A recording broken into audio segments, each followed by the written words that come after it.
Hey guys, I am sitting in a closet right now in the Netherlands. First time I'm not recording in my studio, but I could not miss recording this intro outro. So here we are. The sound might sound a little different, but I have the most fabulous sound engineer. His name is Reed. You should all know about him because he is the magic behind what you hear. And sometimes there's work, let me tell you. So here we are in Finkefeen. The words in Dutch are wacko. Finkefeen, Holland. We are in a little house on a canal. The trip has been great. I'll share more maybe in the outro. And I am excited to share with you this episode. The guest is Malky Lichtenstein. She is a human design coach. And I thought it was like perfect segue. We talked a lot, well, not a lot, but a bit about human design in the previous episode with Adel. And I just thought it was time to share the beautiful wisdom of human design that can really affect some change in your life if you're looking for it. What human design does is gives you a little bit of an understanding of who you are at your core, what your job here is in this world, why you operate certain ways. And Malky is so good at helping you figure out your chart, explaining what it all means, because it's a lot of, like, it's pretty, when you look at the chart, it's pretty complicated. And she just like breaks it down and tells you what you need to know. And there's layers and layers and layers. And I have found it so helpful in my life. I actually had a session with Malky and it was fabulous. And so I really wanted to share her with the world. You never know what you're going to encounter when you're recording a podcast. You got to be ready for everything. So on the day that I was recording with Malky, she was ready to go, all set up, looking fabulous. And on that specific day, they cut the internet on her block. No internet on her block. Ready to record, there's no internet. So we try a bunch of different things. She runs to a neighbor's house 5 minutes away, sets herself up, not working that great, runs back home, goes on, I think it's a hotspot. I don't know. There was a lot of maneuvering and technical stuff that happened. It took us an hour to just get the recording going. And even then, the recording is not at its best. So if it sounds a little different and not at our usual quality, you'll know why. Reed worked his magic. It was really a beautiful episode that is still beautiful. So if there's a little bit of sound stuff, you know why. Malky was a literal champ. Like, can you imagine first time recording a podcast and all of this stuff goes on and you stay cool, calm, and collected and then still show up to deliver such beautiful information? I really think she deserves 5 stars. Anyway, I'm really excited for you to hear this episode. Malky is so sweet. She's so beautiful at her job. She's a great coach if you're looking to find more about yourself. I'm Chavie Brooke, your host. This is Totally Unexpected. Please enjoy. If you want to sponsor, please reach out. If you're a business, if you are just somebody who wants to sponsor something for a special occasion, for a yard site, for a birthday, if you just love the podcast and love what I'm doing and you want to be a part of it, please do. Please, please do. I think it's not a secret that podcasts are funded through sponsorships and advertisements. There's no secret way to go about it. And I would love to partner with all of you and any of you. And it's great. It's fun. If you're a business, I talk about you on the pod. I post you on Instagram. You get some nice exposure. If you're just somebody who wants to shout somebody out, or you're just somebody who loves and appreciates what's going on over here on Totally Unexpected, please reach out. All my contact information is in the show notes. And we're very grateful to all our partnerships and all our sponsorships.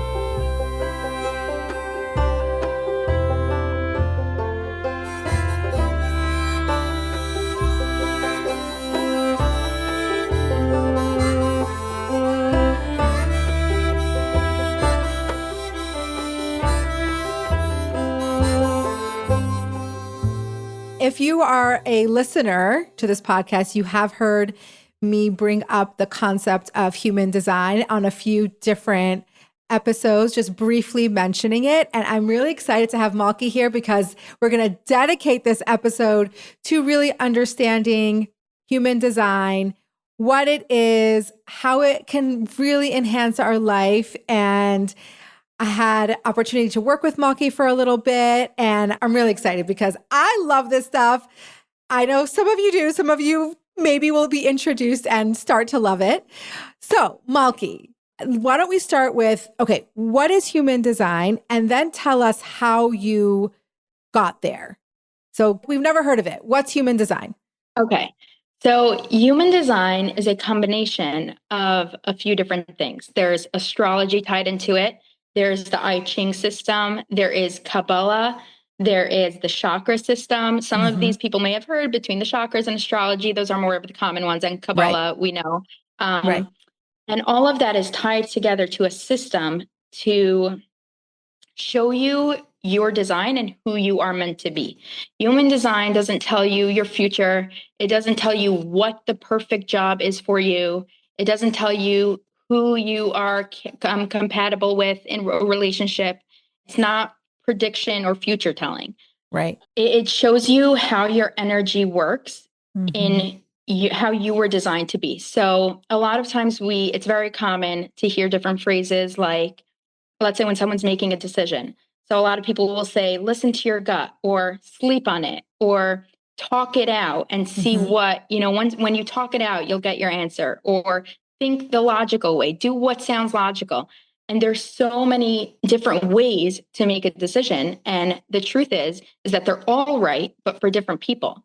Right. For me, it's to listen to how I feel about something and my emotions. For someone else, they should listen to their gut and what their sacral is telling them. So you really get such a deep understanding about who you are, how you are built, and how you are designed to be. And this does not put you in a box. This doesn't mean that you could only work this way and no other way. At the end of the day, all our systems are intertwined and you can make a decision however you want to make a decision. Right. But what I find interesting is that people who lived more of their life, who are, my clients that are older, just not in their 20s, it's you getting their readings done are very, very validating for them. Everything is like, oh, yeah, that makes sense. That's how I do things. And it just gives you permission to be who you're meant to be and to do what feels right. For younger people, it's kind of like if they haven't figured it out on their own yet, it's like just showing them the path. And then you get to experiment with it. You always get to experiment with it. What happens if I try it this way? What happens if I don't listen to my gut? What happens then? What happens when I do? And then you kind of experiment with it and you just see where it takes you. So that is really like the basis of human design. It's really like a blueprint, a user manual to see how you were designed to be. You could use it for anything. Your digestion, it shows you the way you think, the way you feel, the way you process things. Everything is in your chart. It's really incredible.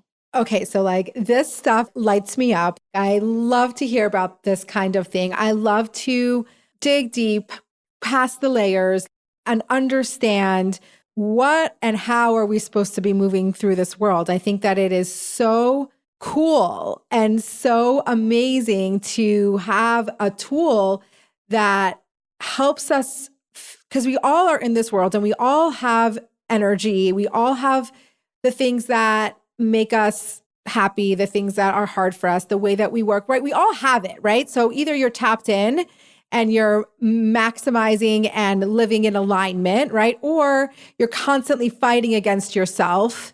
And that is just a waste of time and frustrating. So I just find that it's amazing that there are things out there that can help us find our alignment, because at the end of the day, I've had so many people on the podcast, and somehow we always end up talking about being in alignment, because that is the ultimate, right? That's the way that we can serve Hashem. That's the way we can do what we're supposed to do. That's how we feel fulfilled, and we feel like we're all here for a purpose. How do you even reach your purpose? And to have something so cool to kind of fall back on, and whenever there's, that you can find a path through. And there are some people that are going to be like, oh, this is baloney, it doesn't work, whatever. And that's fine. But also test it out, try it out. Like you say, it's like an experiment. Find out what your chart is, find out where your energies align, find out how you work best, and then see if it actually means anything. And I think most people will find that tweaking little things here and there can make such a huge difference. Yeah. And what I find so beautiful about human design is that it shows us how different we all are, right? Like alignment for me is not the same as alignment for you. We're not collectively trying to get to the same place and do the same things and work the same way. We can each see so clearly how unique and different we all are, and how the way there's nothing wrong or weird about the way someone thinks, or that better to write out your emotions. For some people, it's not better to journal. Like for some people, it's actually better to not journal and just listen to music and feel whatever it is. Like there's so many, it's so incredible to see how truly unique we all are. Yeah, I mean, it is pretty amazing, because in the wellness space, there's so many absolutes. It's like journal, meditate, exercise, not like all these, like we have these absolutes of what is going to give us or get us to this optimal health and wellness and optimal living or feeling our best. And I always felt this in my gut, because I'm a gut. I have to follow my gut. But I always feel this is like, it's so not a one size fits all. And we have these, we put these general categories up, and that will work for a lot of people. And maybe there's ways for it to work for everybody, but you have to understand that it isn't a one size fits all. There never is anything that's a one size fits all. Hashem created us so uniquely, so differently. And there's going to be people are similar. People can have similar characteristics. But to say that everybody should be, like, I love that example. Like everybody should be journaling. Everybody should be meditating. Everybody should work out this way or work out that way. There's so many ways that we can be in this world, and we all have a unique way that is optimal for us. Yeah. And 100%. And especially, I love that you brought up the wellness world, because your chart could show you the best way for you to eat, right? We shouldn't all be eating the same. You should work out every day consistently. Some people actually, their bodies do well with inconsistency and not doing the same thing every day at the same time, like having some room in their schedule, doing things, switching things up. And it's really incredible to actually see. You could have all this information. This is not right. It's not a secret. Yeah, it's not a secret. Exactly. Okay, so how did you, young girl living in Brooklyn, especially in the insular world that you grew up in, it's a little bit out of the box, right? To explore something like this. So how did you get there? Take us through that. Okay. So I grew up in Brooklyn. Okay. And I've lived there all my life.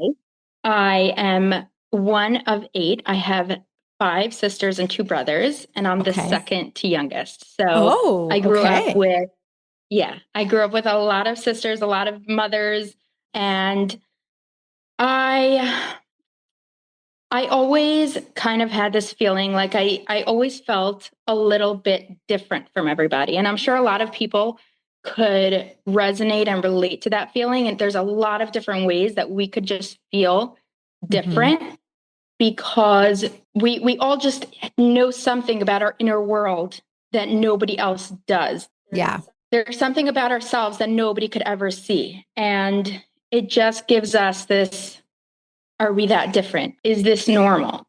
Yeah. So I actually found out about human design, I think it was about 3 years ago now. So I was already out of Brooklyn. I was married. I was working. I had a job. I was going on a women's retreat, and I was there. I was on the retreat. The facilitator had mentioned something about having a splenic authority. She just mentioned it in passing. It was part of a conversation. It wasn't, part of the class or anything, the workshop. And I paused, what did you just say? And she's like, oh, it's something, it's my human design chart, whatever. Well, I'll send you the link to what it is. And I was like, wait, I need to hear more about this. This was on the first or second day of the retreat. It was only 3 days. By the time I got home, I already had pulled up my own chart, my husband's chart. And by the next week, I had all my siblings, most of my siblings, and a few friends in my little app on my phone.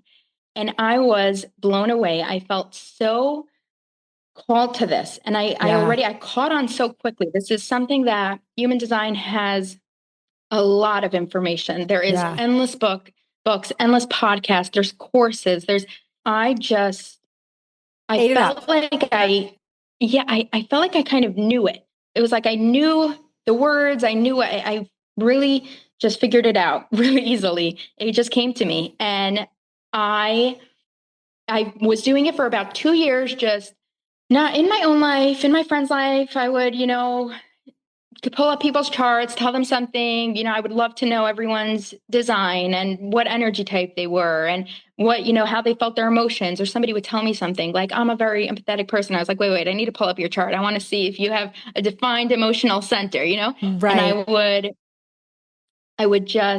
I was doing it, and everyone was telling me, you have to go into this. This is your calling. This is what, projectors tend to be good at a specific thing.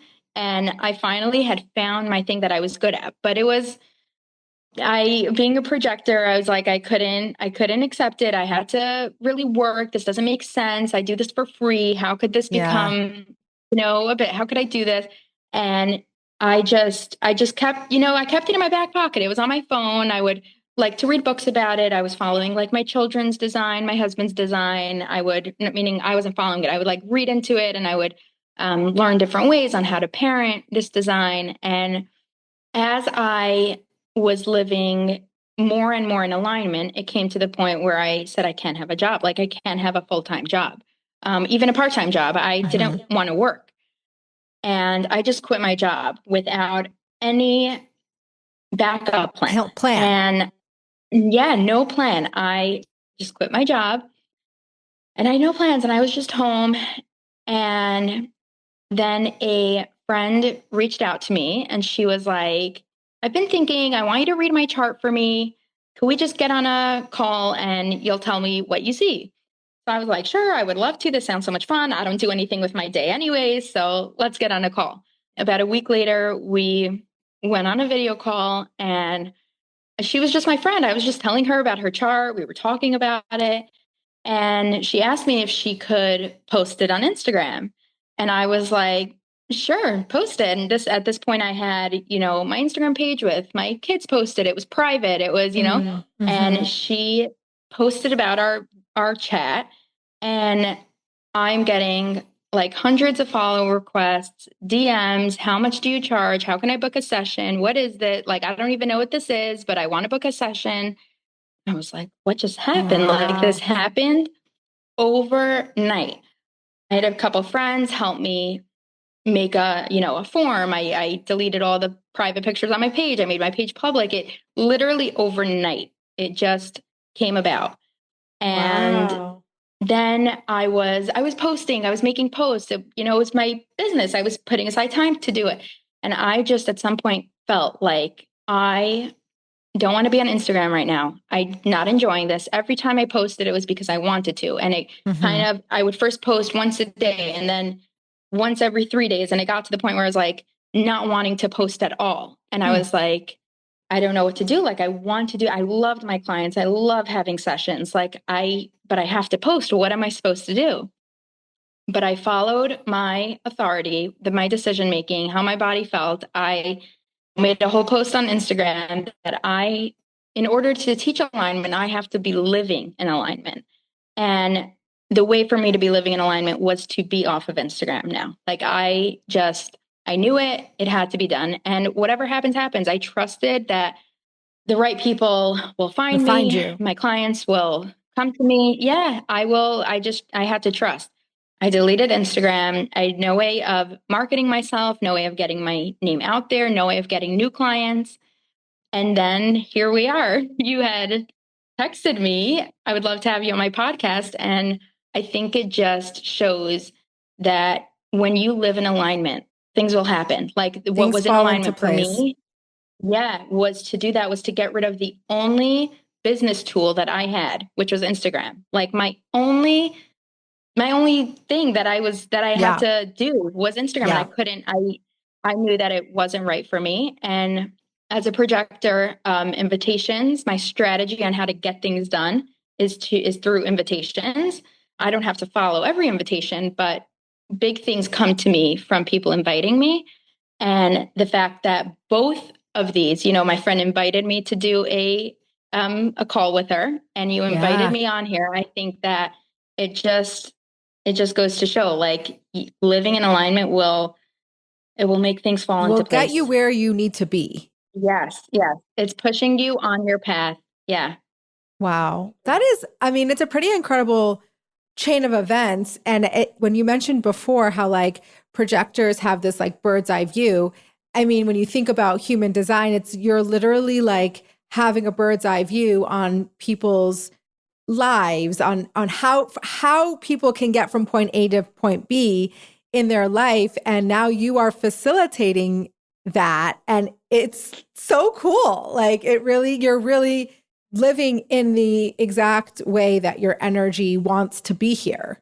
And that is very cool.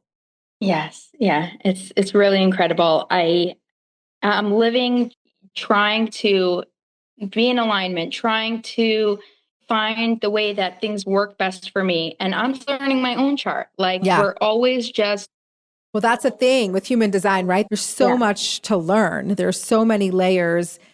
It's a lifetime, right? You're always going to, depending on where you are in your life, how deep you're going to go or what part of your chart you're going to focus on. There's always more to learn about ourselves because we're complex beings with like so many aspects and stages of life and all sorts of stuff. And life will always push you out of alignment at some points in your life. And you just have to find a way to get back on at a higher or deeper level. My goal is not to get to the place of complete alignment, because that's not the goal. That's not even possible. Like, I don't think anybody is at complete alignment. Life pushes you off, and your goal is to just get back on and just learn more about yourself. Okay. So if I understand correctly, there's 5 place types, right? Yeah. Okay. So give us a brief overview on like I know we can't go into everything, but at least give us the general categories, because then I think people can listen and start to think about, oh, like where do I fall in? Oh, and then you also, I think the way you find your place type is through your date and your birthday and the time of birth. Yeah. In order for me to get someone's chart, or for you to get it, it's your date of birth, the exact time you were born, and the city you were born in. So that's how you could find it. You could find it anywhere. Just Google it. And so there's 5 energy types. Okay. So there is an energy type called a generator. And a generator is someone who has a defined sacral, which is your gut. And the sacral is your life force energy. So generators can create their own life force energy. And the best way for them, and really the only way for them to create their life force energy, is by doing things that they love to do, things that light them up, things that they feel in their gut is a yes for them. And when they do that, they could work 12-hour days, not be burnt out. They could work 24/7, or they could just, it's not even about working the amount of hours. They could just finish projects if it's lighting them up. They could get things done. It's not about just the amount of hours. It's the effort that they could put in. They could use their energy on things that light them up. I know somebody had recently mentioned to me, like, but isn't that like a universal law? Like everyone should do things that light them up and that bring them joy. And I thought about it for a little bit. And what came to me was just like everyone has their main love language, right? So I think everybody enjoys receiving a gift. Everybody enjoys some help around the house. Everybody enjoys a compliment here and there. It's about what is your main and like your biggest point of like, so for generators, they should say no to things that don't light them up and only say yes to things that light them up. Everybody should do that. But for generators, that's even like more important. And so that's like a quick overview of how a generator's energy works. Of course, there's so much more to every like person's chart. This is just like a brief. Yeah, very brief. Because there's also so many parts to your chart that you tie in your energy type to that part, meaning, like if you're a generator with a defined head center, you will come across differently than a generator with a undefined head center, you know? Right. So, okay, manifestor. Manifestors are creative, spontaneous leaders. They tend to create new things, initiate new things, come up with the ideas, be very spontaneous. They're the friend that will move across the country or move to a different country without even like, it's just spontaneous. It just happens. And so they have a defined throat. Their throat is, they're very good at communicating. When they talk, people listen. They're able to express parts of themselves depending on what the throat is connected to very well, very clearly. They can manifest very well just from speaking things out loud. Manifestor children are very interesting. Manifestors tend to know what they want from birth. Like they know what school they want to go to. They know if they want to take hockey lessons or basketball lessons or swimming lessons. They know if they want to go, what sleepaway camp they want to go to or what high school they want to go to.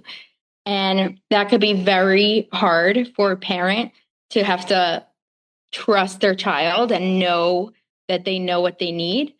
So I love to hear from people who are raising manifestors. Like I'm so curious. My daughter comes to mind, my Chanalea. I wonder if she's a manifestor. I would be very curious. We're going to have to like figure that out because she knows her mind, but it's more like she's home with me all summer because she refuses to go to any camp. She's like, I'm not going. And then she's not going to go. Like the last 2 years, I was like, I'm going to sign her up because she's going to get bored and I'm going to convince her to go because like, what are we going to do for 3 months without any, and both times she refused to go. And there's nothing I can do. Like with camp, like you can't, I can't drop her off screaming. Like that's not how camp works. It's not school. So she really my hands are tied behind my back. She refuses to go. So this year I went through all the camps. I'm like, will you go here? Will you go here? Will you go here? No, no, no, no. So this year I learned my lesson. I'm like, I'm done throwing my money in the garbage because she's not going. And if she says she's not going, she's not going. So I don't see it in the sense of like that she knows exactly what she wants. She just knows what she doesn't want. And I wonder if that's a manifestor and there's nothing you can do. It is just. Yeah. Wow. Okay. So 100% she could be a manifestor. That's definitely possible. Yeah. Something else that's possible is it could be something in her chart. There could be so many different things in your chart that could give you that character trait. But she definitely seems to know what she does not want. And she won't give in. It's not being stubborn. It's not being, it's a stubborn, it's a stubborn piece, but it's not her trying, looking like it's being not stubborn. her trying to be stubborn. Okay. I need to know her chart because maybe this will help me raise her. Cause right now, like it's hard. So we're going to have to do that. Yeah. Okay. So that's a manifestor. What comes next? Definitely. Okay. So that's a manifestor. Then there's a manifesting generator, which is kind of a hybrid of those two. A manifesting generator is mostly generator with some manifestor. Everyone is a little bit different ratio, but it's really just, Yeah, it's just a ratio of those two. And so, okay. So a generator, a manifesting generator has the defined sacral and the defined throat. It's connected through a way that I'm not going to get into it now, but it makes them a manifesting generator. Now, a manifesting generator, the way we describe them is tend to be multi-passionate people, have a lot of different interests, a lot of different hobbies, a lot of different areas of things, skills that they love to do.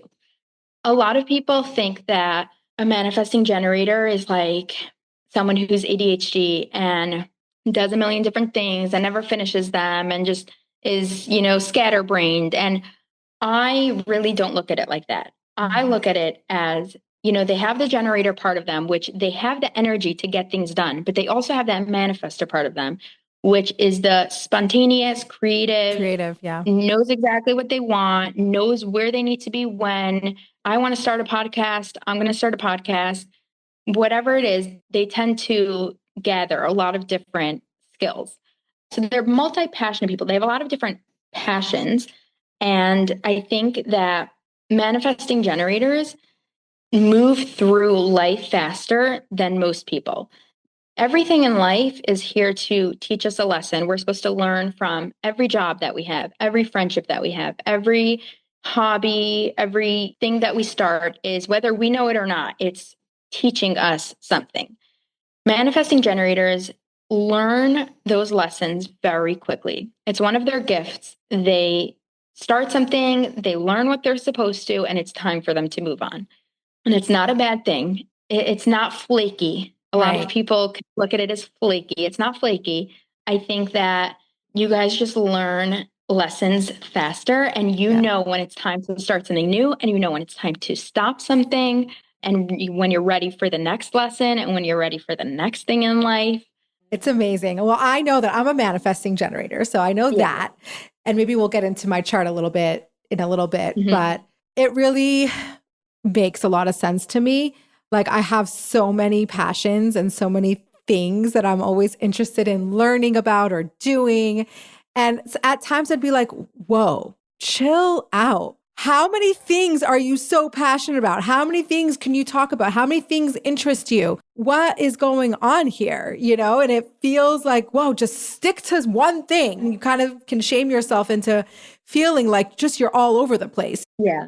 It really helped me to understand, learning about a manifesting generator is like, oh no, this is who you are. This is your energy. This is how you're meant to be in the world. Like, just have a lot of stuff that goes on. Yeah. Which is exactly, it's so cool to learn this, because then it shows you I shouldn't try to be like someone else. I shouldn't try to stick to one thing and finish it and just stick with it for the next 10 years. Like, that is not my design. It's really, you should keep doing and keep moving for whatever it is that, you're feeling called to. It's there for a reason. You're feeling pushed towards something, you're feeling interested in something, passionate about something for a reason.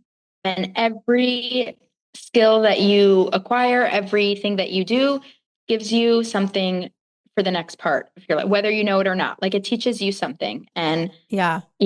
It shows up for me as well. Like, I get bored really fast. I'm always looking for something new to do, or like, even, I don't know if this comes up in human design, maybe we'll find out, but like, even like in my closet, I need to have a lot of variety. I'm not the type of person who's going to have like a capsule collection of 10 pieces of clothing and just rewear. Like, it's never going to happen. Like, I will go out of my mind. I can't do it. It's just too boring. That definitely is somewhere in your chart. And yeah, that MG in you, manifesting generator, like, really just you need options, you need whatever you're feeling that day, different styles, different, whatever, you're doing, you're into that day. I really hear that.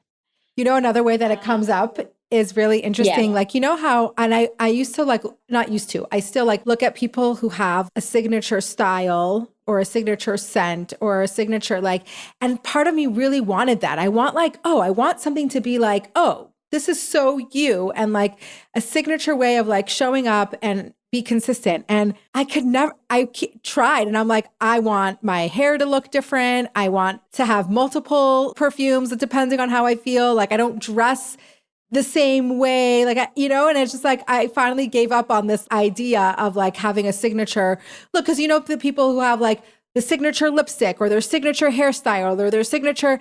And I think it's so cool and chic. Like I want that, but then it just doesn't work for me because I can't be one thing. Yeah. And I'll tell you this, I'm looking at your chart right now. Oh yeah. You have a defined G center. So your G center is your center of identity. It's who you are, what you identify as, who you identify as, and yours is defined. What that means is when a center is defined, it's shining out from, I think of it as like a light shining out from inside of you. It's consistent. You hold that energy in you. You don't absorb other people's energies, as opposed to when a center is undefined, you can absorb other people's. Let's say if somebody would have an undefined G center, they have the feeling of never really fitting in, never really knowing who they are, blending in very well to every group that they could be in because they have that skill. It's actually, they could use it as a gift. It's like a chameleon. Like I could just be anywhere and blend in and fit right in. But deep down, it's a sense of like not really knowing who I am, where I stand, what my identity is.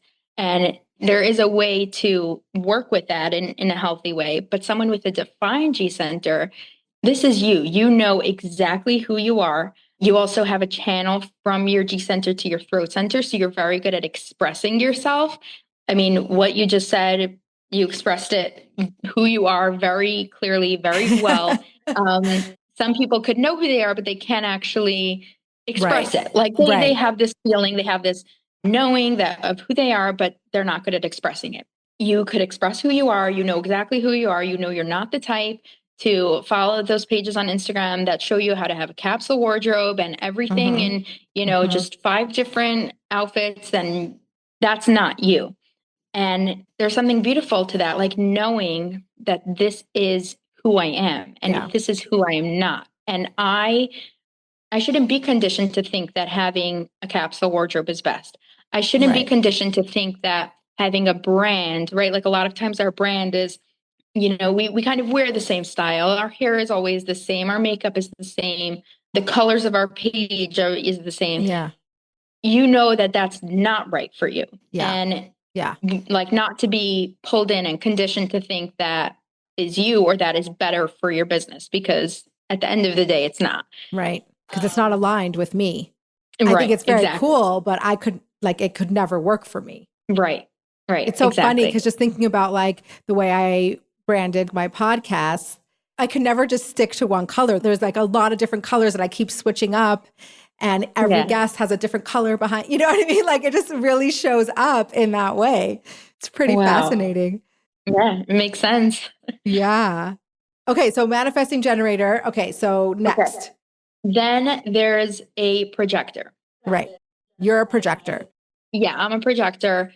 A projector does not have a defined sacral.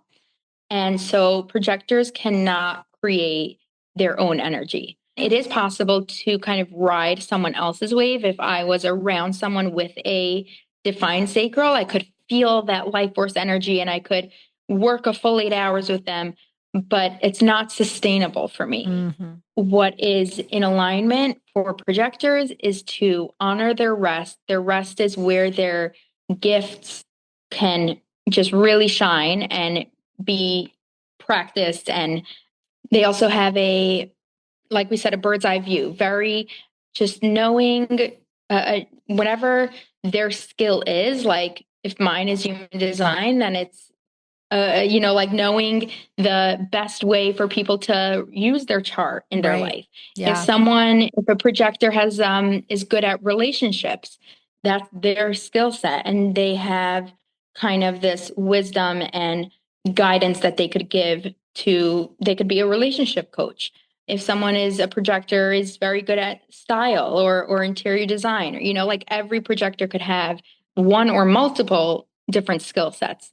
See, to me, like projectors sounds so cool. If I were to choose, I'll be like, I want to be a projector. Yeah. Well, I have come to appreciate it, Yeah. it was very hard because projectors could feel very different. Yeah. Another thing is, so we have all this wisdom, Yeah. but it should never be said without it being invited to be said. So a lot of times projectors could talk and talk and talk, and people just do not hear them. It goes in one ear and out the other. And you could be saying the smartest thing and something that can actually really help this person. That's whether they're venting to you or you're in a group setting, but it won't land with them unless they invited you to share. It could be energetically invited. They don't have to actually maybe verbalize in and you give words. me advice, but it's an invitation, at the end of the day. So a lot of times projectors could struggle with feeling like nobody listens to them. They don't, I know, especially from where I come, I always had this feeling of nobody hears me. My actual voice doesn't carry very well in group settings. People like physically do not hear my voice. And like I said, I come from a big family. And I remember at the Shabbos table, everyone would be talking and it's very loud and very noisy, but everyone's getting to say their stories and everyone's getting to say their parts. And 10 conversations later, I just like stood up on the table one Shabbos and I was like, I had so many stories to add to each of your, past 10 conversations. And I've been trying to say something for the past hour and like nobody heard me. Truly, nobody knew that I was trying to say anything. And that happened very often, whether it's at school in a group setting. Right. If there was more than 3 girls there, I just don't talk. But it could be very hard because projectors do have this wisdom in them that they want to share. Yeah. A lot of times when you have a friend that gives a lot of like unsolicited advice, it could be that they're a projector because they have this advice that they want to give and it feels unsolicited to you, whereas someone else would say it and you would just be like, oh, thank you. That makes sense. Like, thank you so much for telling me that. Whereas a projector says it, but if you didn't invite them, you're just like, why are you telling me what to do? I didn't ask. That is a hard position to be in.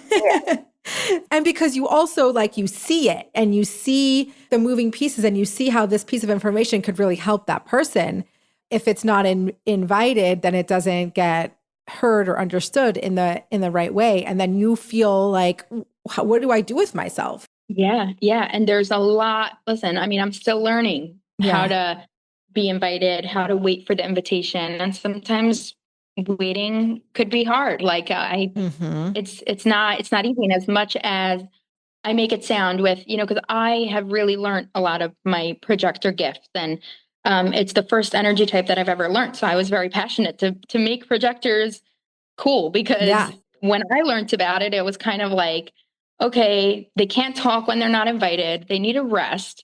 But I think that's the coolest. I wish my human design was like, you little thing, please rest. And I do not have that in my chart. Every time I read something new, either in my astrology chart or in my human design, it's like, you need to work out really hard. You need to put out a lot of energy. You need to whatever. It's like, and I'm like, wait, where is my rest? Please bring it to me. So I think that's actually a good point. I think it's very important for whether it's generators and manifesting generators, or if this advice is just for you to be able to do that and honor your rest. Honor your alone time at night, your quiet time, your bedtime, whatever it is. Sometimes manifesting generators or generators could have this like an energy that they need to get out of their body, and they can't actually physically rest until it is moved through their body. So just making sure that you use it throughout the day so that you could honor your rest and you could take breaks and you could take a vacation and you could whatever it is. I think it's so. Yeah, I find that for me, and as I get older, I learn what I need to do that. It's like a very play hard, work hard type of thing. I have so much output in my life. My life takes a lot of physical and mental, emotional energy, but then I need hardcore downtime. An hour rest in the week isn't going to work for me. It's like, no, I work hard, play hard, And then I need to like take a proper like 5-day break, you know? Like I don't do like, it's very hard for me to do like these little, like I don't feel regenerated or restful like by taking like, oh, I'll take a half an hour break. That's going to work. Like that doesn't work for me so much. But what I do find is that at night, because I'm spending so much, even more mental, emotional energy than physical energy, that I need alone time. And that happens at night. And then I go to bed really late because I need those hours. And it's a little bit of like a catch-22 because then I don't get enough sleep. But it's like really hard for me to go to sleep if I don't have enough time to wind down by myself. Does that make sense? It makes a lot of sense. I am wondering if you didn't use up all your sacral energy during the day. So it's harder for you to wind down because it's coming across as you need some quiet time, alone time, but really maybe by moving your body or by dancing or yoga or something that will move that like awake life force energy out of your body, and to see if that would help. Because with manifesting generators and generators, if they still have energy in their body, and it won't necessarily feel like energy like you want to get up and go for a jog, but it just life force energy that if it is not used throughout the day, then it makes it harder to fall asleep at night. It's so fascinating that you say that because that keeps coming up in my life from different areas. And it's so cool when like the different parts of your life come together. So I work with like an Ayurveda practitioner for my health. And she tells me all the time, she's like, you need to move energy through and out of your body. Because if it gets stuck, that's what makes you sick. That's what gets you stomach issues. It's like you need to physically move your body. And so I started to do that so much more. Like I only used to work out twice a week and go to the gym and lift weights. And now I'm on the treadmill every day that I'm not in the gym. I'm on the treadmill, moving that energy through my body. Sometimes I'm taking a walk after dinner and just taking an extra walk. And you've told me through Human Design, it actually says it in like my astrology chart. It says something very similar. You have to exercise. And not only do you have to exercise, you have to have like high intensity exercise, which is the opposite of what people are saying now, right? People are always like, okay, just lift heavy, you know? And I keep getting it from all directions. I'm like, but how much do I have to move my body? Like enough, I'm done. But it still keeps showing up and it really is true. Yeah. And I love how you mentioned of like now the whole, the fad is just weights and just strength training. And it's also true what you said, that stuck energy causes like physical symptoms. Yeah. And parts of you that are, that your energy is stuck, or your energy in that center is out of alignment, or, that really could cause some physical symptoms. And I know it's like, it's so hard to get all this energy out of your body. And, there's high intensity workouts, and there's the treadmill, and there's also like just dancing, like getting your heart rate up, getting like, it doesn't really have to be working out. It just needs to be moving movement. Yeah. Yeah. It's amazing. And I'm this is kind of new to me, just really understanding and recognizing how much energy I have in my body that needs to go somewhere. And it's interesting as well, because like I have that, you said like that sacral energy center. And that's where all my, like when I'm not well, like I'll have a lot of gut issues. Yeah. And it's so fascinating. And I have like either Ayurveda or like when I do energy work with Myshi Weinbaum, who's been on the podcast, it's like, if you don't move that energy out, or you don't process, or you don't whatever, like that is getting stuck, and then you get sick. It's literally like your movement is your disease prevention. Like you have to do it. And I started to really take it really seriously. And I didn't know that or understand it before, but it's coming up in my life in so many ways and from so many different people that's what is so fascinating and so cool to me, that it's just like not from one, it's from every area of my life. It's showing up. Yeah. Wow. I I have something else to say about your chart that's coming up as you're saying this. You have a lot of defined centers in your chart. Pretty much from the neck down is all defined except your ego center, which is motivation, willpower, but everything else is defined.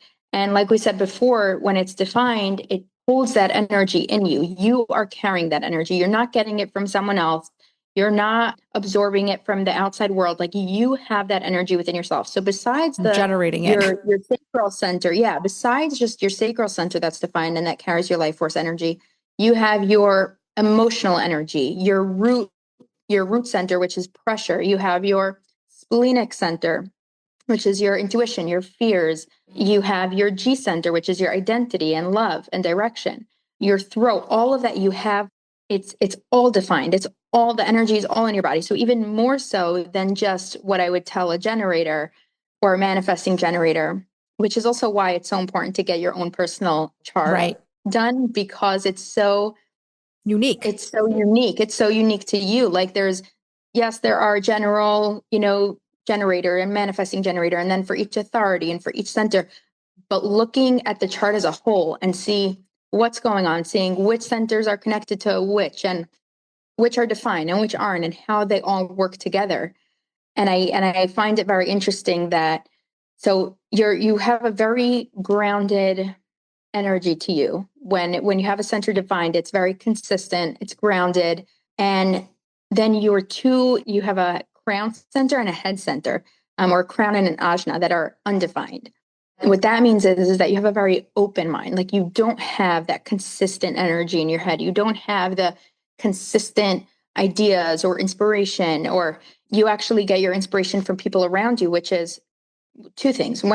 This is just coming to me now. When I first saw it, it was like, okay, this woman is great for podcasting because you're so open-minded and you could hear so many different ideas, and you can resonate with so many different, you're open-minded to hearing other people's ideas. Yes. And number two is that not only are you open-minded, but you get your inspiration from others. So by talking to all the different people that you interview, by being around different people, your inspiration can come through that. And you could your environment controls your ideas and your inspiration, basically. So by you talking to so many different people and being around and interviewing, and that is where, you could tell me how that lands for you. It's so crazy how perfect that lands, is because it's true. Like I consider myself pretty open-minded, and I like to hear other people's ideas, and I'm not like, I have a very strong opinion, but if you have a good argument, I can hear it, and I can be swayed if there's something very convincing. But I think the real reason why I love to podcast so much is because I love talking to my guests and to the people, and I gain so much from it. I always say, like, this is for me. And then I put it out there for other people as well. But I gain so much from talking to people and hearing their ideas and their thoughts and how their brain works and what's inspired them and how they move through life and what unexpected thing did God throw you and how did you deal with it? Like, that's literally what makes me tick. And so it's so cool to see that in my chart. I love that. I love hearing how it resonates with people. Like I see things and I feel like hearing how it shows up in real life for you it's so interesting and it's so incredible. I think that, like you said, you could have very strong opinions. And I want to say something on that. As someone with an open head center could still have very strong opinions. And I think what I think it has to do with is where that opinion is coming from, right? Like you have a defined emotional center, you have a defined gut. So is that opinion coming because your gut is telling you that this is the right thing, that this is your standard, that this is your value, that this is your opinion, whatever it is, it's coming from somewhere. But just hearing ideas and hearing different things. Let's say you heard an idea from someone, but then, or you heard one side of a conversation and then you heard the other side. And it's like, you kind of could see both. And sides. And you could even see a third side where like both are right and both are wrong. Some people with a defined head center, which listen, that could be great for some podcasts also, like people with very strong opinions. Some Oh, people, for if you sure. resonate with that, it's so fun to listen to someone who has very strong opinions. Yes. But, by you interviewing people and hearing everyone's stories, and it's really cool to see. Yeah. That's why I encourage people to like even explore. Let's say you can't right now afford to do a whole reading, but you can start to explore. There's plenty of resources online and books that you can just start to get a feel. There's nothing like getting a personal reading, but like even just to dip your toe in and start to like see some of the things that are in your energy. And it just feels so good. It almost feels like, you know how good it feels to be heard when someone hears you and understands you. It's like almost you feel like understood by the universe. It's like, it's like, oh, this is why I am the way I am.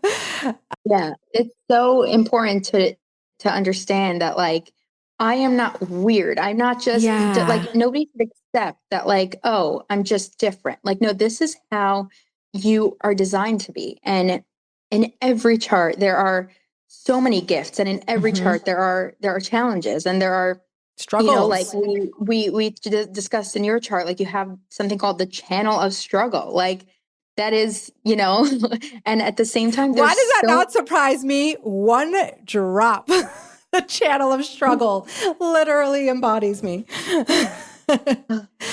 Oh my God, that's hilarious. I do. I feel that. Just the other day, I was like, why does everything have to be so hard?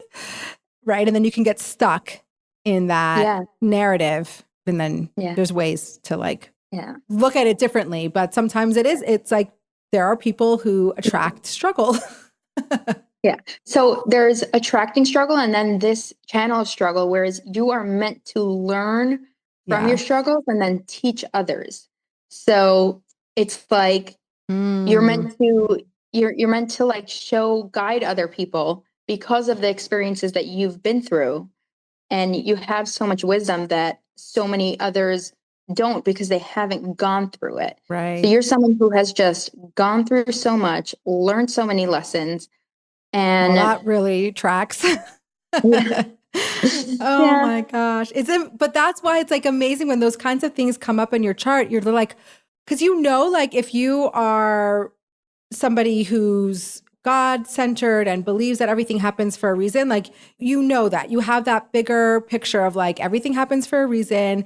God runs the show. There's certain things we have control over and a lot of things that we don't. So you have that already, that narrative. But when it shows up in like such a specific, tangible way, there's something about that is completely on another level than having like a cerebral idea to like, wow, this is actually really showing up in a practical way. Like I was put in this world to do a specific thing, a specific way. And I really appreciate knowing that.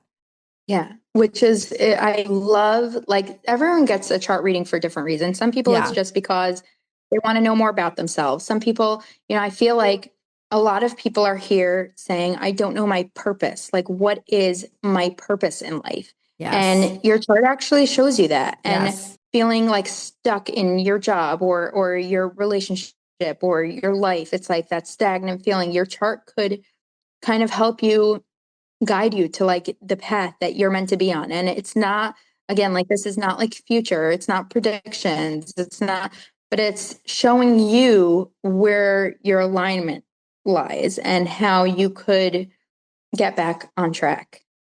Yeah. Okay, I think we have one more. We have what's the last one? Yes, yeah, the last one.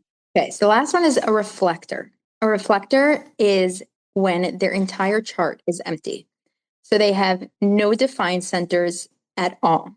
And a reflector makes up only less than 1% of the population. So they're the rarest type.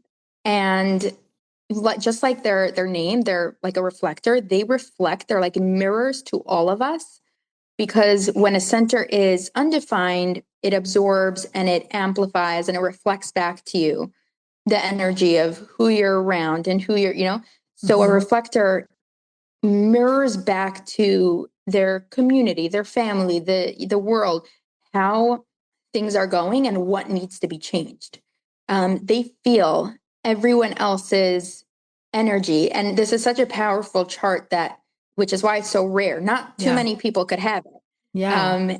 It of course comes with challenges, right? There's no consistency. They tend to absorb a lot of emotions and a lot of fears and, things that aren't theirs. And you have to learn how to let things go and move through you and out of you. And at the same time, it's like a gift to the world. And I'm sure reflectors are like the best of friends because they could really like they mirror you.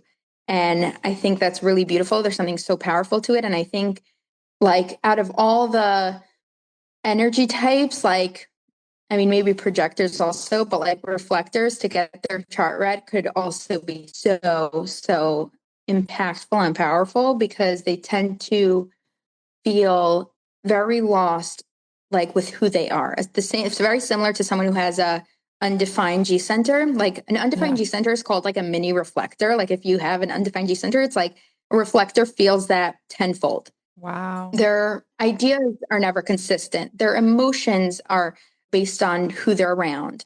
Their identity center, their gut, their instincts, like everything about them, their throat, like they're very good at people with an undefined throat are very good at speaking up and standing up for people around them, whether it's minorities or a family member or community member. They're very good at speaking up for other people. Are reflectors always empaths? And so it's actually, yeah. So an empath, what makes, I mean, a lot of people could, first of all, you could You could be an learn. empath without being a reflector, but I'm wondering if you're a Yeah, reflector, do you have to be an empath? Feels like that would be together. it's true. And what makes an empath is, or part of it, is an undefined emotional center. So Okay. reflectors do have that undefined emotional center, but what could happen is because people with an undefined emotional center feel so deeply and feel everyone's emotions and feel, somebody could walk into the room and that person just feels it so deeply. Yeah. So what happens is they could put up walls, which is not necessarily a bad thing, Yeah. but they put up walls to Protect. protect themselves from feeling everything. So somebody might not think they're an empath because they're like, oh, I never feel anything. I don't feel. Or what there could be, levels to this, but I'm going to the Yeah. extreme. Yeah. At their core, they are an empath, but because it was too much or getting too much or feeling too much, they have to put up some walls to protect their peace. So they might not think they're an empath, but at their core, they really are. So interesting. So what's an example of a reflector? Like, did we know anyone who's a reflector? That's actually a good question. I don't know if I like ever looked that up, like Yeah. famous reflectors. That would Yeah. be a really cool thing Because to I'd be like interested, like, research. okay, what is a reflector like? What does it actually look like? Yeah, I would love to look that up. Yeah. I think so, unless with like famous people, and I know this because when sometimes you read books and it will tell you like famous generators, famous, Right.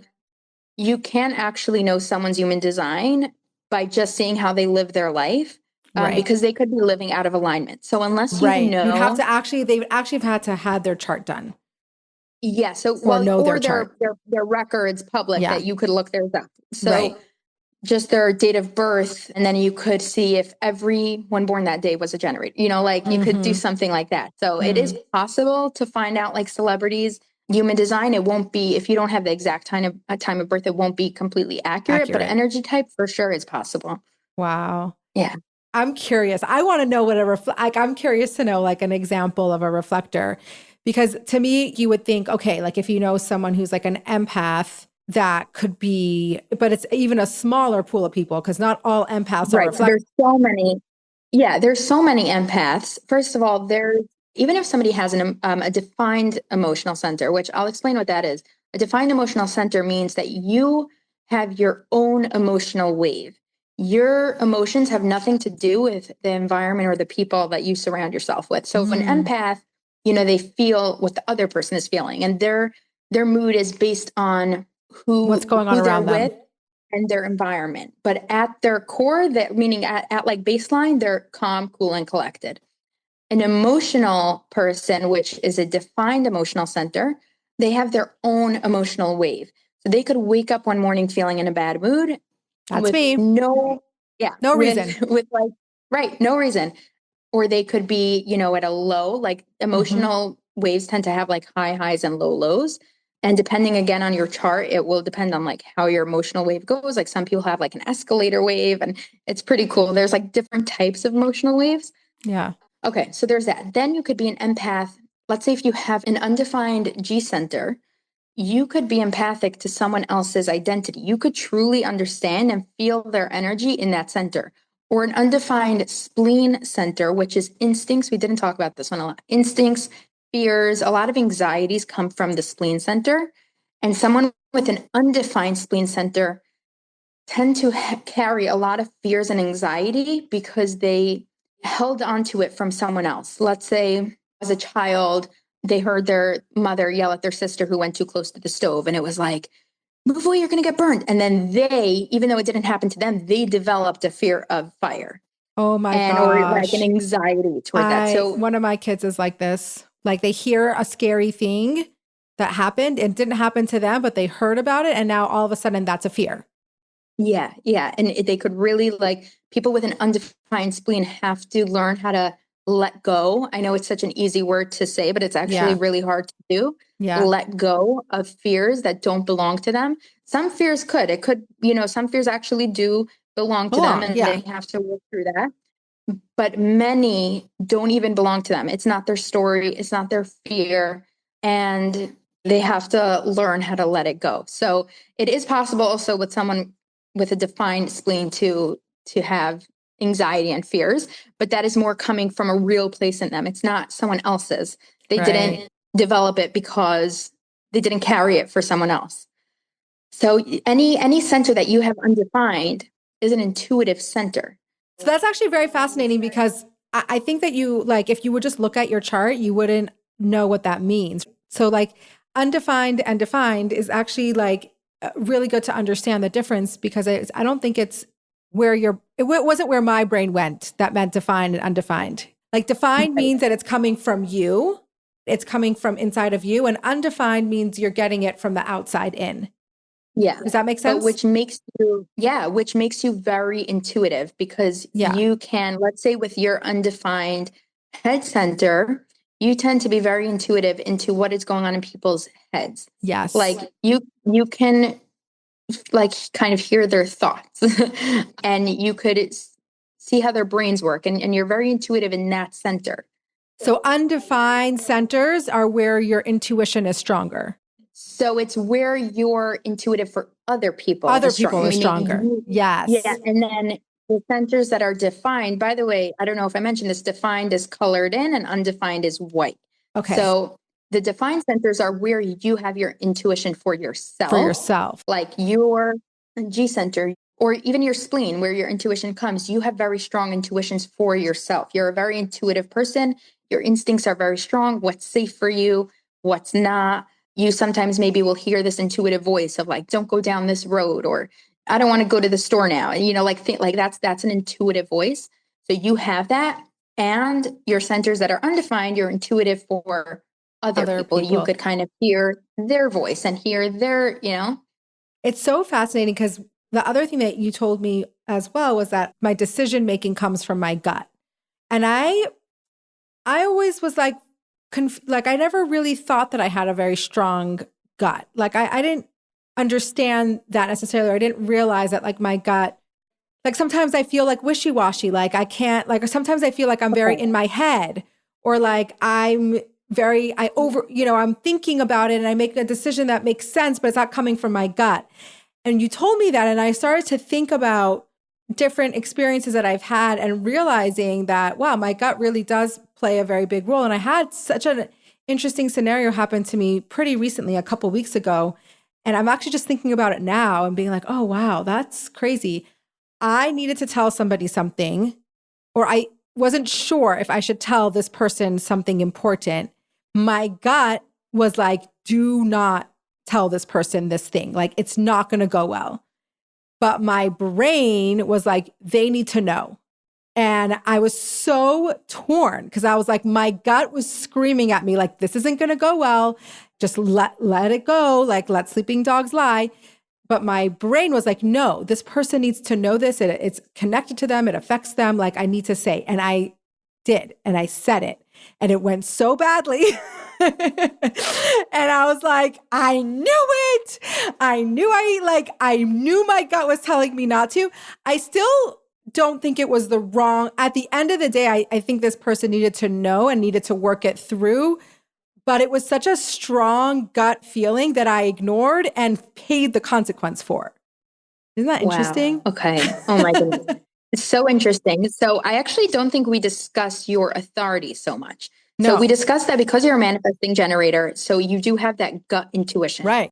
But what's interesting is that you have your biggest authority maker, your decision maker is your emotional authority. So when you said wishy-washy, that makes so much sense for somebody who's a manifesting generator, but has an emotional authority. Yeah. Because different parts fight with each other. And now you're bringing in the logic. Also, your brain is telling you, and that could be conditioning, right? You have to think logically and use your brain and don't, So, okay. Number one is that this is what I say when I mean your chart it's not putting you into a box. You still could listen to your brain. And 100%. And I did. And I paid for it though. And right. So your emotional authority. Okay. So emotional authority is thinking how something would make you feel once it is done. It's listening to your emotions before anything. Again, your gut is very strong. So remember that you have that. And you could also think of it as like, my gut is telling me something. Will this thing make me feel satisfied? Will it make me feel happy? Will it make me feel at peace? And think about it like that, as opposed to just like two separate entities, like they work together. Mm-hmm. So your emotional authority, because we discussed that you have emotional waves, people with emotional authority should try to wait before making big decisions, should try to wait at least a day, like give it 24 hours to see if you could go through the emotional high and emotional low and come to somewhere in the middle where you're neutral, where you're not high or low, to give an answer.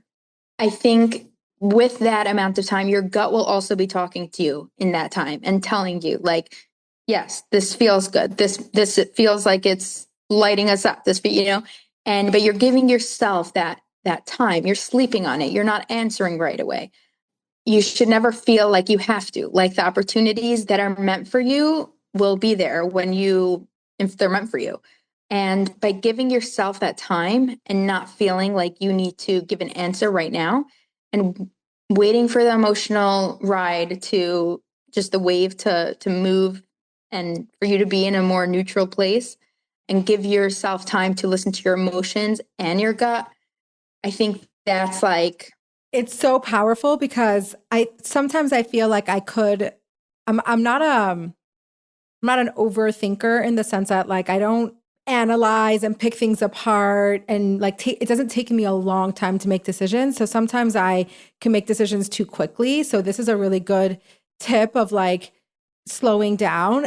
And then the other thing that while you're talking is I really feel is this happens between my husband and I. My husband asks me something to make a decision or an opinion.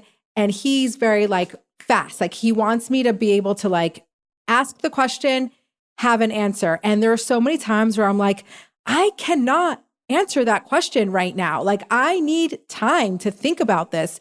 And that frustrates him because he's like, yes or no, or it's time sensitive or whatever. And I'm like, I can't do that. Like I need to think about this. I need to feel it in my body and like, how does this feel for me? Or try it on for size. And it's so interesting that, because I can see both parts. On the one hand, sometimes I'm too quick and I need to slow myself down, which is so helpful to know. And then other times I feel like I'm being rushed and it makes me panic because I'm like, I can't tell you in 30 seconds this big decision.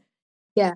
It's so interesting. Also, people with an emotional authority, we could be so conditioned to believe that we're indecisive because we're not good at making decisions on the spot. I remember when I was a teacher, and it's very, a child raises their hand, can I go use the restroom? And I'm like, wait, 1 minute, like, I have to think about this. Like, I can't give you a yes or a no right now, but obviously it needs to be yes or no. So I had to, but it's interesting to understand that It's not indecisiveness. It's not a struggle that we need to overcome and learn how to make decisions better. I know my daughter has a very hard time making decisions, and she can never choose which candy that she wants to eat now. And she could never choose which outfit she wants to wear. And she just gets so like, you make the decision. And I'm like, I know she has an emotional authority. So a question I would ask her is, which one makes you the happiest? What do you Right. feel if I were to give you the lolly? How would you feel if I were to give you the taffy? Like what, that's also why it's so important, just knowing your children's, like knowing how to. Right. And when they're being indecisive or they're being Yeah. difficult, like understanding where that's coming from, and depending on their authority or their energy type, you approach it differently. Yeah. Which If is I had a so child with a helpful. sacral, yeah, with a sacral authority, it would be like, what's your gut telling you? Yes or no? I would ask them very yes and no Quick. questions, which you have that component also with the yes and the no. You don't do well with open-ended questions. It should be more yes or no, this or that. Not what do you want for dinner, but do you want meat or dairy? Do you want pizza or pasta? Like kind of More this or like that, defined. Yeah. as opposed to just like, where do you want to go out to eat? Yeah. That's very hard for someone who's a manifesting generator with an emotional authority to try Yeah. and answer. But it's so interesting because I feel like then I have this opposing part to me that, like, I'm known in my family to be the most decisive, which is so interesting because, like, I'll tell you where it comes from. Like, I'm not I think it comes from that place of being fast. I'm not a dweller, and I don't like to stick around in a certain space for a long time. So if there's a decision to be made, yes, I need to like sit with it for a little bit, but then I make the decision and then I'm done. You know what I mean? Like, I don't like to mull things over forever. Like, I'm like, okay, like I can buy a shaitel, I could buy a wig in 20 minutes. Huge Yeah. investment, whatever. But I'm like, okay, I'm doing this and I'm getting it. And you know what? And sometimes it's not the right decision. And sometimes I'm like, wow, that was too fast. And sometimes I'm like, should have sat on that longer. But I don't like this like back and forth and yes and no. And let me think about it for a long time. Like it has to be is that like, what does Yeah, that that sound makes like? so much sense. Okay, because I think because you have so many parts of your chart that first of all, you do have a part like a channel. I think we discussed it last time that you don't stay on things quickly. No. You overcome things, you move past, you make a Yeah. decision and move on. Yeah. You don't dwell in the whether it's the decision or the struggle, like you don't Or even dwell in it. staying in an emotion for that long. Like I can feel an emotion, but then we're moving Right. on. Right. Yeah. You don't sit in your sadness and you feel it, you could sense it, you honor your feelings, but you could move on. And then there's the part of you where is your emotional authority, where you should listen to how you feel about it. That doesn't necessarily mean you have to sit on it for a week and not Right. make a decision, but think about how would this make me feel? Does Yeah. this make me excited? Does it make me sad? And then also honor if you are in a high in your emotional wave. Most answers, if people would, invite you out, will probably be yes, because you're feeling a high. If you're in a low, it Mm-hmm. might be no. So you're not in that neutral place of, so honoring that, like knowing that it could also have to do with where you are in your emotional wave. Right. Right. And then you have the manifesting generator part of you, which is number one, moving fast, and number two, having that defined sacral. So you do have all these pieces. And Yeah. I think that in context and in certain situations, learning what's talking to you, where you're hearing this voice from, if you need to slow down. I think human design is here to take us out of our minds and into our bodies and Yeah. feeling, where is this coming from? Where am I feeling this? Is this conditioning that I'm feeling, or is it my emotional wave, or is this something that I do need to take 24 hours on, or is this something that Right. I should That I can listen to be my more gut and answer spontaneous. it? Yeah. Yeah. I love that. And I love like, I know you have to go soon, so we have to wrap up, but I love maybe ending off in this space of you said getting out of your head and into your body, which is such a struggle for me in general. I find that I very much can stay in my head. And over the past many years, I keep working on like getting out of my head and into my body to really, I love how you worded that, just to really understand like, where is this coming from? And I think that's where human design can be really helpful. And I wanted to end off with you like sharing like what has been the most impactful part of exploring and understanding human design in such a deep way. Like, how has that impacted you? And if you were to give anybody some tips or advice or how to dip their toe in, and what is the motivating factor like to explore it? Oh I know my I gave you gosh. I two have like, questions yeah, at I the have like same time. 20 things in my head right I now. know, I'm so sorry. Okay, start with for you personally, like Okay. how has it For been me most impactful? personally, yeah. So for me personally, in so many ways, I think the biggest lessons were I am not different. There's nothing wrong with me. I am not lazy. And the right people want to hear what I have to say. And it's that the right people and the right time. Yeah, And I love people that. actually, for years and years, I thought nobody wanted to hear me and nobody wanted to listen to me. And my words just fell flat and nobody cared what I had to say. And I'm coming to this place of actually speaking to people who want to hear Really me. want to hear from you. And yeah. And it's so different and it's so wild. And it's also coming to this place of not needing to speak when it's not called for because it's not going to land, and not trying to push it and understand that it's not from a place of nobody wants to hear me. It could be whether they're not ready to hear my advice. They don't need my advice, and me understanding that. And it saves me so much trouble. Like Yeah. it saves me so much energy by not talking to people who aren't asking for it. Yeah. That is It so gave powerful. it gave me so much more confidence in who I am. The fact that when I heard that projectors have wisdom, I was like, if I had wisdom, people would listen to me. Like, nope, this is not true. I'm not a projector. Like hearing, really embodying that now. And oh, there are gifts that I do have, and there is wisdom that I have, and it comes out at the right time, and it's powerful. I still sometimes am shocked by my own gifts. Like I'm Yeah. still, it still surprises me, and it gave me so much confidence to just be comfortable in who I am. And it's not that this way is better or that way is better. It's just, this is me. There's nothing wrong with needing more sleep than you. There's nothing better than needing more sleep that, like, Yeah. Yeah. there's nothing better that the fact that I want to work only this amount of hours a day or a week even. And it's not wrong that you want to work 12 hours a day. It gave me confidence in myself, and it made me respect other people's people and journeys how they so much operate. more because so I that, love I don't know. that. I don't remember what your next question was, but No, it is perfect because I love how you say that you're not lazy, right? That was the thing that came up for you. Like, oh, I don't want to work, so that means I'm lazy. And no, that's just how your energy how you want to break up your energy. And for me, it was like, oh no, you're not like crazy because you have 100,000 things that you want to talk about and learn about. And you're not like bouncing from thing to thing. Like that's not something negative.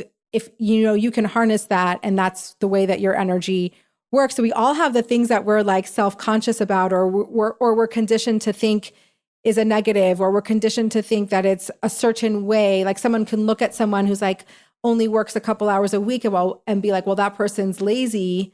But really it's somebody whose energy works very different than yours. And I think it not only helps you understand yourself, but it helps you understand other people and not be so judgmental. yeah. Oh my gosh, so much. I feel like, if I didn't know about human design, I would start telling people, oh, quit your job, do that, this will work out for you. And actually, it really won't. It will throw you out of alignment. It is not good for you. The same thing with somebody saying, I could keep all my kids home from school. I could homeschool them. And this is how it works for me. And for someone else, it's like, it actually doesn't, by design, it doesn't work for them. It's not that by doing Yes. This is a perfect Yeah. example. I'm like jumping in my seat because I live in Montana and I live on Shlichus and there's no Jewish school. And what's the word? It was just a given that I was going to homeschool my kids or slash online school slash homeschool. And like, as my kids were getting to that age, I'm like, there is no way I can do this. There is no way I can do this. And I don't know if that's in my chart or not, but that is such a strong feeling for me that I cannot homeschool my kids. And I literally look at Yeah. people who homeschool their kids in awe because I'm like, how do you do that? Like there is nothing about me that feels capable of that, right? And so alas, my kids are not homeschooled and I'm glad that I was able to understand and lean into that intuition, but it was very hard because it goes against the norm and the expected and it's going against the grain, you know, and you have to be confident enough to do that. But yeah, it's such a good example because I think, especially when you're in your certain framework, like if you are going out into the world and being an emissary or and living in a outside of the community, the expectation is that you're homeschooling your kids and giving them a Jewish education that way. And so it falls into that same thing of like a one size fits all. And then when you actually practically realize that like, hey, that doesn't actually work for everybody. And then you have to figure out what you're going to do. Yeah. And I think I look at it the opposite way as well, where like, I know a lot of people judge homeschooling and it's like, that works for them and that works for their children. And there's nothing wrong with it. Yeah. And their children by design need that. They chose their parents and their parents have the intuition to raise them.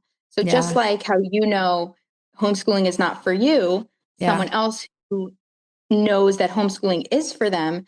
That's where and goes like against the grain in that way because they're in an environment where everyone's going to school. Exactly. I'm always looking for ways and opportunities to understand people better and to like have less judgment because everyone is, you know, doing the thing that everyone's trying to live their best life and make the best decisions at work. And sometimes we mess up and it doesn't work out, but that's in general what people are trying to do. I could talk for another 30 minutes on this. This is like, just the topic of not judging others and respecting everyone's journey. And no one person is better than the other. You're not better because you do this and I'm not better because I do that. And feeding, you know, your kids, whatever you want to feed them is not better or worse than someone, you know, it's like everyone's on their own journey. And as long as you are bettering yourself than your last week's self, and as long as I am bettering myself, then we're better than our previous last week's selves. And that's all that matters. Yeah, I think that it's so much easier to look at other people and judge and be like, what are they doing? And it's so much harder to be like, okay, how am I going to be my better self and a more grounded, better person than I was last week, like you said. And I think human design is a nice tool for that because you can look and see, it's like proof how everybody is so different and needs different things. So to quickly wrap up, for someone who's interested, first of all, I'll put your information in the show notes if that's okay, for people to get in touch with you to get a proper reading. But if you want to just dip your toes in, or you want to, what is your favorite way to get started or to learn, or a tip or something? Okay, so I would say the very first thing is just looking up your chart. You could just Google my human design chart and it will ask you for your name, date of birth. Your name doesn't really matter, but it's going to ask you for your name, date of birth, the time of birth, and the city. You could find your time of birth usually on your birth certificate or on a card that your parents saved when you were born. Sometimes like they write it down. Some people call the hospital and ask them if it's not on their birth certificate.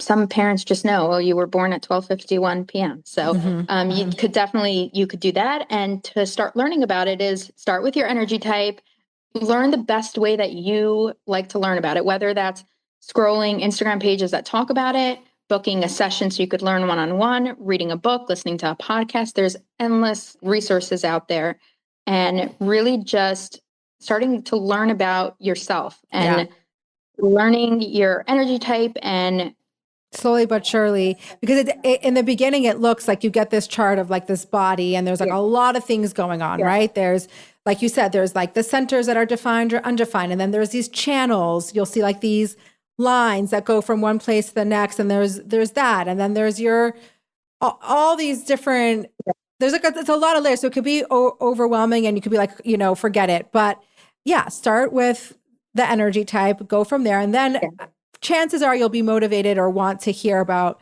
your personal chart. And Malky's a great resource, and there's a lot of resources out there. So give a look, see what comes up for you. I hope this was something that just sparks a little interest in helping. I'm a big advocate for understanding yourself and being present and really understanding the choices you make, why you make them, why you like.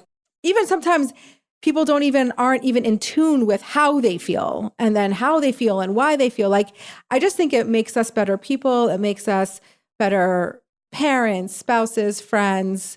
And the more you understand about yourself, the more you can understand about others. And I just think there's really no downside, unless obviously anything to an extreme is never, like, it shouldn't consume you, but just as another tool in your toolbox.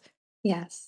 So thank you so much for sharing and being here and navigating all the Wi-Fi situations. It's always like Hashem wanted it to be Wi-Fi down in your street on the day of a podcast. Like that was meant to be somehow. Made it all the more exciting to actually get to speak. So thank you so much. Thank you so much. Thank you for inviting me. This was so nice, so fun. I knew that I needed to, you needed the invitation. And I wonder what it says about a manifesting generator, because I feel like I need to be the one to invite it in for me to. There's something there. Yours is called responding. We'll definitely go into that one day. Because I really am curious about that. Yes, I would love to talk to you about that. Okay, amazing. Well, have a super duper day. Thank you, thank you, thank too. you. Thank you. Bye.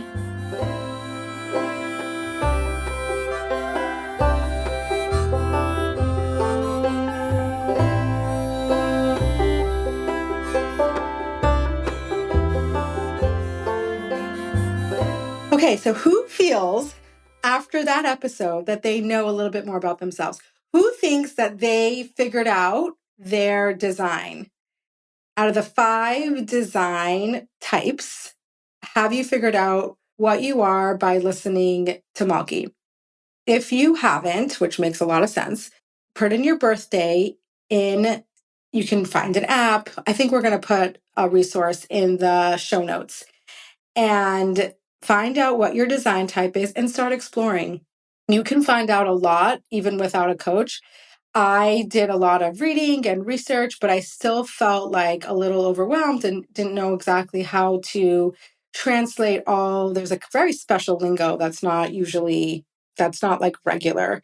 So I found having a coach really helpful, and Malky's information will be in the show notes if it's something that you're interested in. But just dip your toe in. I have had so many people tell me that after they read a little bit about their human design, they felt so validated. And that's what we talk a lot about in the episode, is how important it is to like feel that you're not crazy. And the things that you do and the reasons for them and the way you feel makes sense. It's because it was how you were designed, how you were created. Like, it's just so empowering. I think I say in the episode, like, I am passionate about so many things. I want to do so many things. I get bored easily. And like, that's something that can be really disheartening or looked at as negative. Like, oh my God, just like stay on the path, stop jumping around. Like, whoa, like how many things are you passionate about? But it's how I was created, and it's what my job is in this world. And because I'm passionate about so many things, I get to talk to so many of you and be really excited about it. So I think knowing a little bit about the way that Hashem designed you can be so eye-opening and really might just be the little comfort or the little push you need to take the next step in your life or not feel like second guess yourself. Anyway, so that was just such a fun episode. There's always more to learn, and we'll dig deep. As I mentioned in the intro, I am in the Netherlands on a family trip. It's been really great. Taking a trip with the family is, first of all, the thing that I live for and I'm so excited about, and also takes undivided attention. Like I am totally immersed and present with the family, which is why we do this. Honestly, let's be real. The reason why we take these family trips is to be present with the family and not be pulled in a million different directions when we're home and with our jobs and all the other things that go along with being at home. So I notice it so much more this trip. You would think having younger kids would require more presence, but it's really like these older kids that take so much presence and attention. And I don't know, it just feels so much more all consuming than it has been. And my phone, we've had whatever charging issues and finding the right plugs. And we went all of whatever, it doesn't matter. It's like little drama stuff. But my phone has been dead a lot. And that is also like has had me off the grid and feeling like I am in an alternate universe and off the grid in a bubble, which is so great. I'm not regretting that at all. It's not stressing me out because I don't have anything that I must do. I usually get some charge at night and I do some posting, and it's been great. I wrote a Substack from here, and I mentioned some of the things that I've noticed and observed, while I'm in this country, and I just keep on like adding to the list. And I know I mentioned a lot about like the bikes and the cycling and what a culture it is here. And oh my gosh, I almost got run over by a bike so many times because if you by mistake step into a bike lane, you're dead. They don't stop. Like there is no stopping. There's no like, excuse me. There's no like, if you're in the bike lane, it's ride or die. And it's fascinating to me. And you know what I didn't mention in the Substack that I forgot to, that is such an important thing to mention is I have not seen one biker wear a helmet. We must talk about this. Biking here is a way of life. They are in the streets. They are with the cars. There's more bikes than cars, but it is, I don't want to say aggressive because it's really not. Everyone knows what to do and everyone just does the thing. Like it's actually scary to be in a car because you have to be so attentive to the bikers coming from every direction that if you take your eyes off the road for 1 second, you will hit like four bikes. But it's not like, oh, you're on a little trail and you're not wearing a helmet. This is city biking. No one is wearing a helmet. Not the kids hanging off the side or in the wagon or in the baby seat. Nobody, not one helmet. And it's the way of life. So this has me wondering, why in America are we so hypervigilant? Is it a problem? Like, I remember a few years ago, I posted Hanalea riding, it was probably all the kids, but Hanalea had just learned how to ride a two-wheeler. She was riding up and down our little street, and I posted a video, and she wasn't wearing a helmet, and the outrage. I think that was the most engaged with post was when Hanalea wasn't wearing a helmet. And it was fascinating. And it was just around the block. And listen, I want to say disclaimer that I understand people have had bike accidents. It could save lives. Like I get that. So let's put that aside for a second and talk about the culture of overprotection versus a whole country that their way of life is biking. So you would think that they would be like, just like you wear a seatbelt when you're in a car, that you would wear a helmet when you bike, but there's no such thing here. Like, I feel like I'm going to have to take pictures because they're kids in like huge busy intersections and no one is wearing a helmet. So there has to be something to this. And sometimes I wonder, and this is a parenting conversation as well, right? Like when we're overprotective or helicopter, we say, be careful to our kids and don't do this and don't do that. And we're very protective and it's a little like putting them in a bubble. Is that creating the problem? Like, do you think there are more bike accidents and people who get really injured in Holland than there are in America? I would think so, maybe because there's more people riding bikes here. But on the other hand, maybe not because people know what they're doing and they're just everybody, it's a culture. So everyone knows what to do. But it's such a stark contrast. And I wonder what would happen if we weren't so paranoid about everything. I don't know. I really want to hear what your thoughts are because I've been here for 10 days now, and every single day this goes through my head. How are they not wearing helmets? And then I flip to the side and I'm like, this is how it should be. Like, this is how it should be. Like, we don't need to wrap up ourselves in bubble wrap to go about our lives. Like, what happens if we weren't so concerned about the helmets and the this and the that? And I don't know. I don't know. It's just something that I've been observing, and I'm not coming to any conclusions. It's just, I'm putting it out there. I'm putting it out there.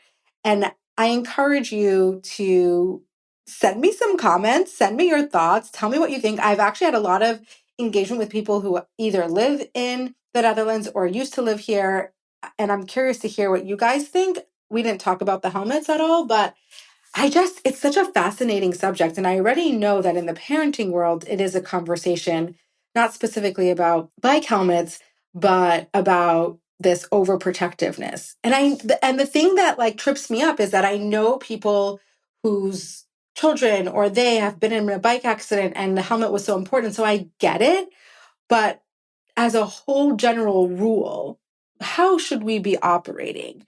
Like, are we too cautious in America? Are we too spoiled? Well, that I can tell you already for sure. Definitely I am. I definitely came to that realization here. I don't view myself as a spoiled, but I'm definitely a spoiled American compared to a European. So let's just say that. But I don't know. It's just been something that I've been thinking about and curious to hear what your thoughts are.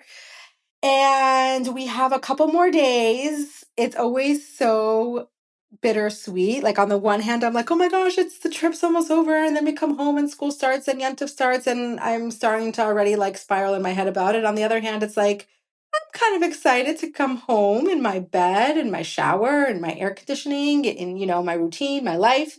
So it's good. We're excited to explore for our last few days. It's such a fascinating country. Like, I can't wait to share more. Probably you'll be sick of me talking about the Netherlands, but you'll just have to bear with me because this is what I'm gonna do. And yeah, that's what's going on. I also have been thinking about the fact that coming up on a year of the podcast, guys, I pinch me moment. A year, like, on the one hand, okay, fine, big deal, a year. But on the other hand, like, I can't believe I've been doing this for a year and I love it more every day.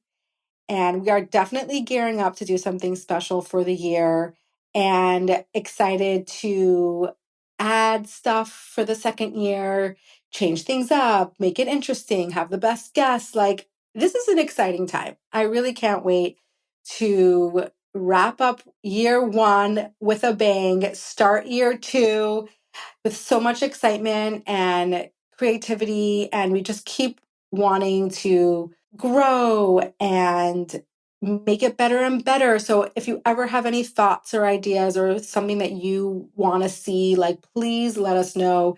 Continue to rate and review the podcast because that will help us grow and grow and grow. And you'll see things will start happening. Keep you posted on things to look forward to. Just wanted to put a little bug in your ear that this is where we're at. Big, huge thing. Big, huge thing. I know in every year it just gets bigger and bigger. So I look at other podcasts and I'm like, wow, 100 episodes, 200 episodes, 500 episodes. I'm excited because I'm going to have 30 episodes, but it feels huge. So thank you for being here with me through all of it from the beginning, from inception. I love you guys, and I will see you next time. Okay, so this podcast does not happen by itself. The magic takes a whole group of amazing people. And I want to tell you who those people are. So obviously I'm your host, Chavie. Our producer and creative director is Eli Ben-Chion. He keeps me on my toes. He makes sure that I just keep growing and am on point and don't miss a beat. He's the best. Audio is edited and mixed by Reed Seeley. Also, unbelievable. He's so cool, calm, and collected. You kind of need that working with me. And the music, which is beautiful, is by Basia Schechter and Shaul Magid. And this is totally unexpected.